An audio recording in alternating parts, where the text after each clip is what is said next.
Assalamualaikum warahmatullahi wabarakatuh. Alhamdulillahirabbil alamin wa bihi nasta'inu 'ala umuri dunya waddin. Asyhadu an la ilaha illallah wa la syarika lah wa asyhadu anna Muhammadan abduhu wa rasuluh. La nabiyya ba'da. Allahumma shalli 'ala Muhammad wa 'ala Muhammad. Rabbi shrah li sadri wa yassir li amri wahlul 'uqdatam min lisani yafqahu qawli. Amma ba'du. Pemirsa yang dirahmati Allah, alhamdulillah kali ini kita ketemu lagi di channel Islam Madinah. Kali ini kami akan membahas tentang tameng atau alat pelindung diri APD dengan Al-Fatihah. Sajian kali ini mengkaji Al-Fatihah yang dikaitkan dengan sejarah, yaitu iblis yang ingin menyesatkan manusia. Karena iblis sakit ketika surat Al-Fatihah ini diturunkan. Bagaimana agar iblis kesakitan dengan Al-Fatihah? Kedua, kajian ini juga mengaitkan makna Al-Fatihah dan kehidupan sehari-hari agar diaplikasikan secara lebih nyata lah. Untuk itu perlu penghayatan dengan cara diulang-ulang agar Al-Fatihah menjadi perilaku sehari-hari. Yang ketiga, supaya menjadi tameng keselamatan dunia akhirat, ibarat alat pelindung diri petugas kebakaran, karena penghayatan Al-Fatihah akan membawa pada tauhid dan realisasinya dalam kehidupan. Itu sebabnya bagi iblis Al-Fatihah merupakan musibah besar. Pemirsa, pertama kita lihat dulu nama-nama Al-Fatihah. Pertama Al-Fatihah atau mukaan, kemudian kedua Fatihatul Kitab atau Fatihatul Quran, kemudian Ummul Quran atau Ummul Kitab, kemudian juga disebut Sab'ul Masani, Ar-Ruqyah, As-Shalah, Alhamdu, Asy-Syifa, Al-Waqiyah. Pemirsa, dari nama-nama Al-Fatihah di atas yang akan dikaji di sini adalah Sab'ul Masani. Dalam surat Al-Hijr ayat 8 disebutkan, A'udzubillahi minasyaitonir rajim, Bismillahirrahmanirrahim. Wa laqad atainaka sab'an minal masani wal Qur'anul 'azim. Sungguh kami benar-benar menganugerahkan kepadamu 7 ayat yang dibaca berulang-ulang dan Al-Qur'an yang agung. Para pakar berbeda pendapat tentang Sab'ul Masani, apakah 7 ayat yang berulang atau Al-Fatihah ataukah 7 surat yang panjang-panjang. Dalam Sahih Bukhari disebutkan, seorang sahabat berkata, bukankah engkau telah berkata bahwa engkau akan mengajarkan kepadaku surah terbesar dalam Al-Quran? Beliau, Nabi SAW menjawab, Alhamdulillah Rabbil Alamin, yaitu surat Al-Fatihah. Itulah Sab'ul Masani dan Al-Quran yang agung yang diberikan kepadaku. Dari hadis ini jelas bahwa Sab'ul Masani adalah 7 ayat yang berulang-ulang karena merujuk ke surat Al-Fatihah, bukan 7 surat yang panjang-panjang. Kemudian apakah yang dimaksud dengan Al-Quran Al-Azim di hadis di atas? Jika hadis tersebut dianalisis gender, maka Sab'ul Masani berjenis perempuan, sedangkan Al-Quran Al-Azim berjenis laki-laki. Artinya keduanya adalah dua hal yang berbeda. Berarti Al-Quran bukan berarti Al-Fatihah bukan Al-Quran Al-Azim di situ. Dengan kata lain, Al-Quran Al-Azim adalah Al-Quran yang lengkap. Bisa dikatakan Al-Fatihah yang induk Al-Quran itu adalah Al-Quran kecil karena memuat semua isi Al-Quran besar. Allahu a'lam. Yang penting dari ayat dan hadis ini adalah 7 ayat yang diulang-ulang. Mengapa? Kita kembali ke kisah iblis yang terkapar ketika Al-Fatihah diturunkan. Terlepas apakah kisah ini sahih atau tidak, kita coba analisis dari sudut pandang sejarah yakni iblis yang ingin menyesatkan manusia. Saya nukil kisah ini dari beberapa tulisan bahwa ketika surat Al-Fatihah diturun, iblis terbaring kesakitan sehingga para anak buahnya mengunjunginya. Setan-setan begitu penasaran ada apa gerangan rajanya mengalami demikian. Ketika para setan datang menjenguk iblis, iblis berkata, kalian tidak usah jenguk saya, mendatangkan obat atau dokter. Saya ini bukan sakit fisik, tapi saya sakit karena turun sebuah surat yang ketika surat-surat itu dilafadzkan pasti akan selamat dari neraka. Padahal misi terbesar kita adalah semua manusia masuk neraka, dan sekarang mereka punya tamengnya. Pemirsa, kita tinjau kekuatan pengulangan. Seperti telah diulas di muka, Al-Fatihah disebut Sab'ul Masani, yang berarti 7 ayat yang diulang-ulang. Ini sebenarnya Allah memberi kode isyarat kalau Al-Fatihah itu harus dibaca berulang-ulang, sering dibaca. Dalam Az-Zumar 23 juga Allah menegaskan jika ayat Al-Quran itu diulang-ulang. Bismillahirrahmanirrahim. Allah nazzala ahsanal hadis kitaban mutasyabihan matsani. Allah telah menurunkan perkataan yang paling baik yaitu Al-Quran yang serupa ayat-ayatnya lagi berulang-ulang. Jika Al-Fatihah itu isinya rangkuman Al-Quran, maka mengulang-ulang Al-Fatihah itu seperti mengulang-ulang Al-Quran. Dalam psikologi dikenal efek kebenaran ilusi yang merupakan kecenderungan meyakini informasi yang sebagai suatu kebenaran karena diulang-ulang. The Big Lie misalnya, kira-kira maknanya begini, kebohongan yang diulang-ulang akan dianggap sebagai kebenaran. Konon, ini pertama kali digunakan dalam propaganda Nazi di zaman Hitler. Jika kebohongan ulang-ulang terus, masyarakat akhirnya tidak percaya kalau itu kebohongan. Secara psikis, konon Pengulangan atau repetisi dapat memperkuat ingatan dan membentuk kebiasaan. Orang yang mengulang-ulang membaca Al-Fatihah misalnya sampai sudah menjadi kebiasaan, akan nyaman ketika melakukan kebiasaan tadi, dan jika mengetahui maknanya akan menjadi keyakinan dan berlaku. Sebaliknya, akan kehilangan dan sedih jika suatu saat dia tidak sempat melakukan yang sudah menjadi kebiasaan. Itulah kekuatan pengulangan. Orang yang semula tidak percaya dengan isi Al-Fatihah, jika diulang-ulang akan yakin. Jadi dalam Islam, pengulangan digunakan untuk meyakinkan orang terhadap hal-hal yang masih gaib. 14 abad sebelum orang menyadari kekuatan pengulangan, Al-Quran sudah menginformasikan dan mencontohkan hal itu. Pemirsa, kita coba untuk menghayati Al-Fatihah. Pengulangan ucapan, doa, bacaan akan tertanam dalam batin jika bacaan tadi dipahami. Jika tidak dipahami, tidak ada yang ditanam, ibaratnya seperti menanam biji kopong ya. Itulah perlunya memahami Al-Fatihah supaya bisa dihayati, ditanam dalam batin. Pemahaman akan menimbulkan kesadaran dan keyakinan, dan itulah yang disebut sebagai penghayatan atau internalisasi. Kita lihat ayat yang pertama, yaitu Alhamdulillah. Tentang basmalah akan dikupas tersendiri insyaallah. Bismillahirrahmanirrahim. Alhamdulillahirrabbilalamin. Segala puji bagi Allah, Tuhan semesta alam. Segala puji bagi Allah karena Allah yang pantas dipuji, karena memang Allah memiliki al-asmaul husna, nama-nama yang baik dan sifat-sifat yang sempurna.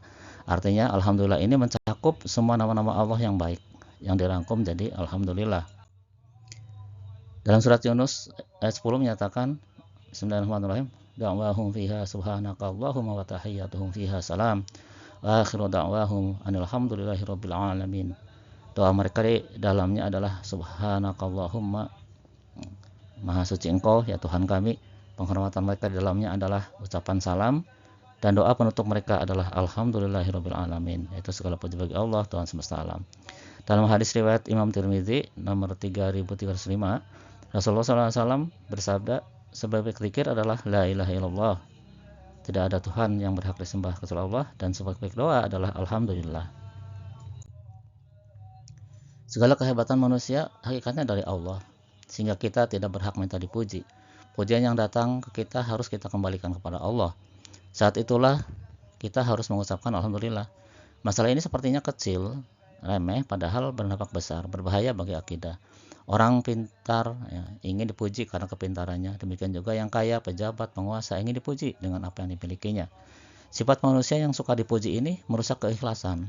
Mereka beramal bukan untuk mendapatkan ridho Allah atau paling tidak pahala, tapi untuk mendapat pujian.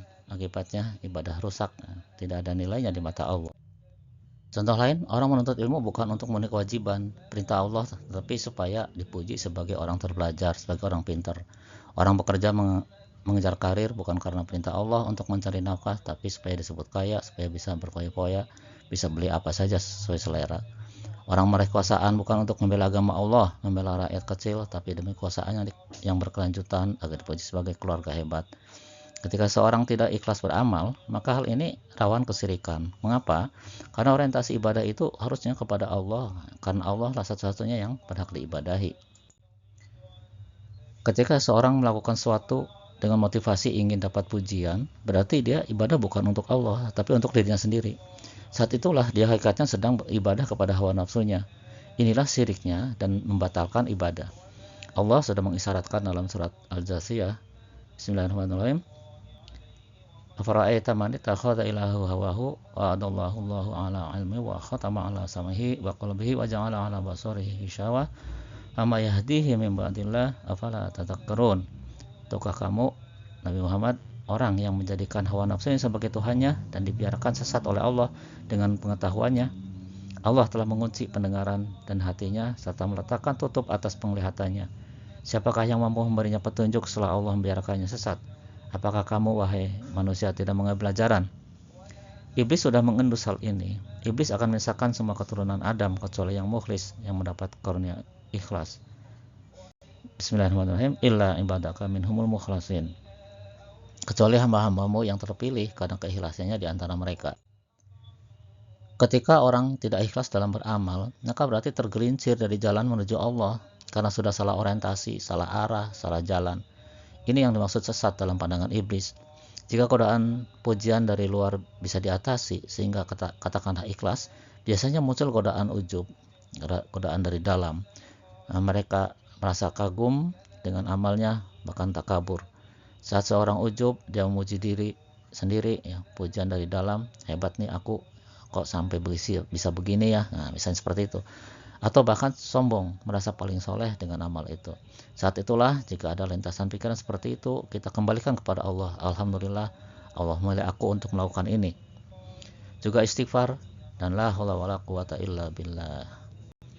Jadi segala puji milik Allah ini seharusnya mengarahkan kita untuk tauhid uluhiyah, ya, ibadah hanya untuk Allah saja, bukan untuk diri sendiri. Berikutnya, Robbil Alamin, artinya Rob yang menciptakan dan memelihara atau merawat semesta alam. Penggalan ayat ini mengarah pada tauhid rububiyah. Tidak mungkin alam ini terjadi dengan sendirinya. Tidak mungkin alam yang rumit bisa berjalan teratur, tidak bertabrakan. Tidak mungkin terjadi dengan sendirinya tanpa ada yang mengatur, yang merawat, karena alam tidak bisa melakukan apapun. Dialah Allah yang menciptakan, mengatur dan merawat alam ini sendirian. Kita bagian dari alam, berarti kita juga diciptakan, diatur dan dirawat oleh Allah. Apa yang diatur Allah dalam diri kita, perhatikan tubuh kita, jantung terus berdenyut, paru-paru terus bekerja, sistem saraf dan banyak lagi, semua itu diatur Allah. Aktivitas kita seharian juga diatur Allah, berjalan atas peranan Allah. Hal ini akan menyebabkan semua usaha kita juga merasa ada campur tangan Allah. Kegagalannya tidak membuat kecewa dan sedih yang mendalam, dan keberhasilannya tidak membuat sombong. Padahal kecewaan manusia itu sangat diharapkan setan agar mau meminta pertolongan kepadanya. Dan sombong itu sifat iblis yang ingin manusia menirunya. Sombong akan menjauhkan seorang dari Allah. Pemirsa, berikutnya kita lihat ayat yang berikutnya, yaitu Ar-Rahmanir Rahim, yang maha pengasih lagi maha penyayang. Umumnya kita kurang yakin akan sifat Allah yang maha pengasih lagi maha penyayang. Misal ketika menghadapi kebutuhan, banyak di antara kita tidak meminta kepada Allah. Padahal kedua sifat Allah ini banyak berperan dalam masalah kehidupan sehari-hari sebagai sumber rahmat. Mereka merasa pertolongan Allah itu jauh, sedangkan kebutuhan sehari-hari itu mendesak. Akibatnya cenderung tidak melibatkan Allah dalam menghadapi permasalahan hidup sehari-hari. Padahal bagi orang yang yakin, pertolongan Allah itu nyata dan instan. Banyak orang yang putus asa, yang kecewa menghadapi hidup, karena tidak yakin dengan kemurahan dan kasih sayang Allah. Bagi mereka Allah bukan solusi dari berbagai permasalahan hidup. Akhirnya mereka mencari solusi lain. Ketika orang mencari solusi lain, disitulah setan mendapat kesempatan untuk menggelincirkan dari jalan yang benar. Berbeda dengan yang yakin akan kemurahan dan kasih sayang Allah, mereka akan selalu berinteraksi dengan Allah dalam segala aktivitasnya. Mereka membiasakan diri meminta bantuan Allah dalam menghadapi persoalan hidup. Hal kecil sekalipun disampaikan kepada Allah, minta bantuan Allah, mengharap kemurahan Allah. Permasalahan disampaikan kepada Allah, meminta bantuan untuk mendapatkan solusinya. Tidak ada sedikit juga terbesit dalam hatinya untuk meminta bantuan secara tidak benar kepada yang lain. Kalaupun meminta bantuan ke orang lain, hanya sekedar mencari jalan, wasilah untuk mendapat solusi dari Allah. Ketika kita hanya melibatkan Allah dalam segala urusan, maka setan akan sulit mendapatkan peluang untuk mengalihkan manusia dari jalan Allah. Jika sifat Allah ini terus sering dihayati, maka akan tertanam dalam hati kita kalau Allah Maha Pemurah lagi Maha Penyayang. Jika sudah menjiwai, akan timbul keyakinan yang kuat dan prasangka baik kepada Allah, yakni memang Allah Maha Pemurah dan Maha Penyayang. Allah akan mengikuti prasangka kita. Jika memang begitu, maka doa akan makin mudah terkabul. Pengabulan doa akan menimbulkan keyakinan yang lebih kuat. Keyakinan yang lebih kuat akan menyebabkan doa lebih mudah lagi terkabul, sehingga akhirnya iman makin kuat dan timbul jalinan kasih antara orang itu dengan Allah secara lebih kokoh. Kedekatan antara manusia dengan Allah seperti itulah yang setan cemaskan. Pemirsa, berikutnya ayat Malik Yaumiddin, dalam terjemahan umumnya pemilik hari pembalasan. Ayat ini berkaitan dengan hari pembalasan atau hari penghisaban. Semua amalan manusia dihitung, tidak ada satupun yang terlewat. Inilah hari berdirinya keadilan yang hakiki. Saat itulah yang zalim akan mendapati balasan akan kezalimannya. Yang dizalimi akan mendapat keadilan atas pelakuan zalim terhadapnya. Tidak ada rekayasa seperti di dunia yang bisa memutarbalikan fakta, yang salah jadi seolah-olah benar dan sebaliknya yang benar jadi kabur. Kalau dalam penghayatan Ar-Rahmanir Rahim menimbulkan harapan, maka penghayatan Malik Yaumiddin menimbulkan takut atau khauf. Rasa ini menyebabkan kita takut untuk maksiat kepada Allah. Ayat ini juga menyebabkan rasa takut merugikan orang lain, karena pasti Allah akan membukakan semuanya. Kadang orang merasa aman dan selesai kalau tindakan merugikan orang lain itu tidak ketahuan. Padahal catatan kejahatan itu tidak akan pernah terhapus di sisi Allah. Untuk mendukung peradilan yang benar-benar adil, diperlukan data dan fakta yang valid. Untuk itu Allah bertanggung jawab menyediakan data dan fakta yang lengkap dengan merekam semua tindakan kita, baik fisik maupun hati. Kerugian bisa bersifat materi dan non-materi. Ketika orang naik motor dengan knalpot bising misalnya, itu tindakan merugikan orang lain. Yang non-materi, yang merugikan orang yang tinggal di sekitar jalan yang dilewati. Orang itu akan menghadapi tuntutan dari banyak orang yang terganggu kebisingan tersebut. Apalagi jika seorang penguasa menipu atau merugikan jutaan rakyatnya, bagaimana menghadapi tuntutan itu?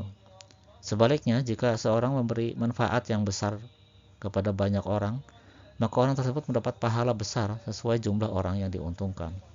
Jika kesadaran ini tertanam dengan baik, maka orang akan suka memberi manfaat dan menjaga untuk tidak merugikan siapapun.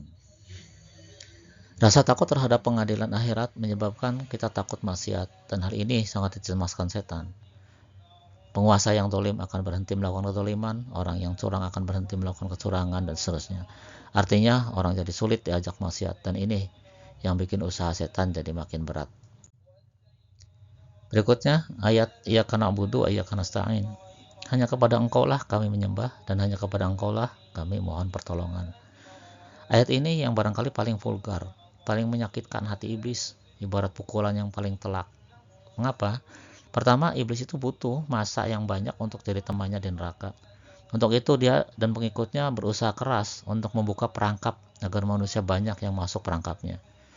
Jika manusia hanya menyembah Allah dan hanya meminta pertolongan kepada Allah, hancurlah sudah usaha iblis itu. Jika kita khusyuk dan ikhlas membaca ayat ini serta menghayatinya, mungkin iblis menjerit histeris. Kedua, minta pertolongan kepada selain Allah itu membuka peluang yang besar bagi iblis untuk menjebak manusia masuk perangkapnya. Kisah Barsisa menjadi pelajaran penting bagaimana orang alim meminta pertolongan kepada selain Allah. Iblis datang untuk memberi pertolongan asal bersedia sujud kepadanya. Setelah Barsisa sujud, dia mati dalam perangkap iblis. Naudzubillah.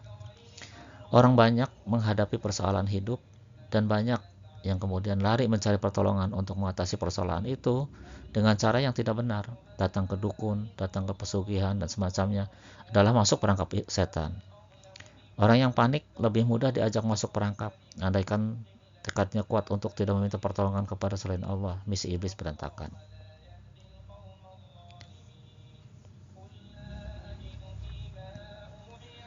Jadi ayat ini seakan menutup peluang bagi iblis untuk menggelincirkan manusia. Ayat ini sebenarnya realisasi atau penjabaran kalimat tauhid la ilaha illallah. Kita hanya kepada Allah saja menyembah, jika kita hanya kepada Allah saja meminta pertolongan. Mengapa untuk menjabarkan la ilaha illallah perlu juga frase iyyaka nasta'in? Seperti kisah Barsisa, pertolongan itu menjadi pintu kemana manusia akan mengabdi. Jika kita mengamalkan ayat ini, kita akan sampai pada pengamalan kalimat tauhid tersebut. Berikutnya, ihdinas shiratal mustaqim. Bimbinglah kami ke jalan yang lurus atau as-sirat al-mustaqim. Kita minta bimbingan, petunjuk bukan berarti kita sesat, tapi agar Allah membimbing kita dalam menghadapi segala persoalan hidup supaya tetap sesuai dengan keridhaan Allah, yaitu jalan yang ditunjukkan Al-Quran dan Sunnah Nabi Muhammad SAW. Jadi as-sirat al-mustaqim itu adalah jalan yang Allah ridhoi, yakni Islam, dan satu-satunya jalan untuk bisa sampai kembali kepada Allah dengan selamat. Contoh, ketika pedagang menimbang, setan membisikkan untuk curang. Jika kita berdoa secara benar dengan doa ini, maka Allah akan membimbing pedagang itu untuk tidak curang, karena curang tidak sesuai dengan Islam. Contoh kecil, ketika akan makan misalnya, Allah akan membimbing untuk pakai tangan kanan dan berdoa sesuai sunnah. Jadi konsep as-siratal mustaqim itu jangan hanya diterapkan untuk akidah saja, tapi juga syariat dan akhlak. Hal ini dipertegas dengan ayat berikutnya, siratal ladzina an'amta 'alaihim. Itu jalan orang-orang yang telah Engkau beri nikmat. Intinya, jalan orang yang mendapat cahaya Islam atau an-nur. Jalan orang-orang yang Engkau beri nikmat. Itu dalam An-Nisa 69 disebutkan. Bismillahirrahmanirrahim. Wa may yuti'illaha wa rasulahu fa ulaika ma'al ladzina an'ama Allahu 'alaihim minan nabiyyin was-siddiqin wasyuhada'i was-shalihin wa hasuna ulaika rafiqa. Dan barang siapa yang taati Allah dan Rasulnya, mereka itu akan bersama-sama dengan orang-orang yang dianugerahi nikmat oleh Allah, yaitu nabi-nabi, para siddiqin, orang-orang yang mati syahid, dan orang-orang soleh. Dan mereka itulah teman yang sebaik-baiknya. Untuk permudah menggunakan doa ini, kita ambil salah satu nabi saja, pemimpin para nabi, yaitu Nabi Muhammad SAW. Para sadikin, suhada, dan solehinya, ambil saja sahabat Nabi SAW saja. Karena ayat menyebutkannya nabiin, bukan an-nabi. Karena memang misi para nabi dan ajaran yang dibawanya hakikatnya sama. Jadi as-siratal mustaqim yang merupakan jalan orang-orang yang Allah beri nikmat adalah Islam. Sehingga ayat-ayat terakhir ini merupakan penjabaran kalimat Muhammadur Rasulullah. Jadi iyyaka na'budu wa iyyaka nasta'in, penjabaran la ilaha illallah, dan ayat ini menjabarkan Muhammadur Rasulullah. Selanjutnya, ghairil maghdubi 'alaihim waladdallin. Bukan jalan mereka yang dimurkai dan bukan pula jalan orang-orang yang sesat. Intinya bukan jalan orang yang dalam kegelapan zulumat. Selama ini mereka yang dimurkai dinisbahkan pada Yahudi, sedangkan orang yang sesat dikaitkan pada Nasrani. Memang benar karena faktanya begitu. Dalam Al-Quran yang mendapat murka umumnya berkaitan dengan Bani Israel. Tapi kalau kita telusuri ke sejarah asal mula manusia, kita pasti sepakat bahwa makhluk yang paling awal dimurkai dan sesat adalah iblis. Karena iblis sudah abid, sangat alim dan arif, tapi membangkang perintah Allah. Apa manfaatnya jika kita nisbatkan yang dimurkai dan sesat pada iblis? Jika kita nisbatkan pada Yahudi dan Nasrani saja, dengan doa itu kita akan aman dari kemurtadan, tapi tidak aman dari perbuatan maksiat yang lain, yang kecil-kecil sampai yang kecil-kecil. Tapi jika dinisbatkan pada iblis dan pengikutnya, insya Allah kita aman dari semua maksiat, apalagi murtad. Allahu a'lam. Pemirsa, berikut cara membaca Al-Fatihah. Saat membaca Al-Fatihah, kita bisa saja menghayati seperti dalam urian ini, namun tentunya akan makan waktu lama. Untuk itu, hayati mana pokoknya saja. Yang terpenting, sebelum bacanya, kita rasakan kehadiran Allah.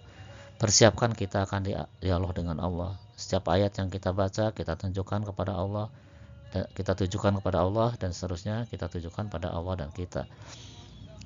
Begitu sampai iyyaka na'budu, kita tekankan hanya kepada Allah saja mengabdi dan menyembah. Ketika kita sampai pada iyyaka nasta'in, kita tekankan hanya kepada Allah mohon pertolongan. Ketika membaca ihdinas shiratal mustaqim, tunjukkan kami jalan yang lurus, sambil membayangkan kita istilahnya terbang menuju Allah. Ketika membaca suratul ladzina an'amta 'alaihim, jalan mereka yang Engkau beri nikmat, bayangkan kita sedang mengikuti Nabi sallallahu alaihi wasallam dan para sahabat pilihan. Ketika membaca ghairil maghdubi 'alaihim, bukan jalan mereka yang dimurkai, kita tunjukkan kepada iblis dan pengikutnya supaya iblis sakit hati. Ketika membaca waladdallin, kita tunjukkan kepada para pengikut iblis sampai tetap merasakan kehadiran Allah. Sebagai penutup, dengan membaca Al-Fatihah seperti itu secara berulang, maka insya Allah akan tertanam dalam jiwa kita untuk hanya kepada Allah saja menyembah dan hanya kepada Allah saja meminta pertolongan. Menjadikan Islam sebagai jalan hidupnya, karena akan tertanam dalam diri kita. Menjadikan Nabi sallallahu alaihi wasallam benar-benar suri teladan dalam hidup, menjadikan kita pengikut dan umat Nabi Muhammad sallallahu alaihi wasallam. Selanjutnya hal ini juga akan menjadikan setan musuh hidupnya. Dengan kesadaran, penghayatan, dan usaha demikian, maka tentunya iblis akan menjerit kesakitan, merasa kesedihan dan sakit hati yang dalam, karena hal ini jadi kendala besar keberhasilan misi iblis. Sebaliknya, jika membaca Al-Fatihah sebatas di bibir, pikiran terbang kemana-mana, barangkali iblis tertawa terbahak-bahak. Allahu alam, jika ada benarnya tentu semua dari Allah, untuk itu tolong sebarkan. Tapi jika ada salahnya, pasti karena kemudahan saya, untuk itu tolong luruskan. Tolong bantu subscribe, semoga bermanfaat. Billahi taufiq wal hidayah. Wassalamualaikum warahmatullahi wabarakatuh.